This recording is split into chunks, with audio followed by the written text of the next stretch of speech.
Well, the tongue is also like a spark, because with a few words, you can set ablaze something in your life. That's what happened in Ephesus, and of course, there are many, many examples of how people have done things like that. There's one in the Bible that comes to mind. It's a man named Nabal, and he was a kind of landowner, wealthy, sheep, cattle, whatever he had, and at the time when he was living, David and his kind of partners, his team, they were on the run for their lives. David was the future king of Israel, very powerful man, strong in battle, courageous guy.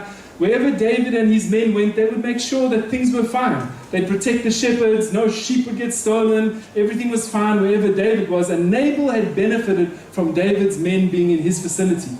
Time came for the kind of shearing of sheep and parties and things, and David sent word, hey Nabal, we've kind of looked after you, have you got anything for us?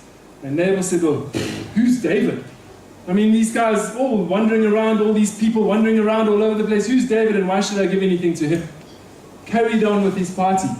But those little words of Nabal's got back to David's ear, and David and his people mustered for war. Started a fire. Nabal wasn't even aware. Spoke a spark, landed over the hill, and suddenly there's a bushfire and it's coming straight for him. He's got no idea about it. Spoken a few careless words. Fortunately, Nabal's wife intervened and kind of made sure that David and his men were supplied, but Nabal still lost his life because when it became aware of what happened, he got a heart attack, basically. The Bible says his heart failed, and it took about 10 days and then he died.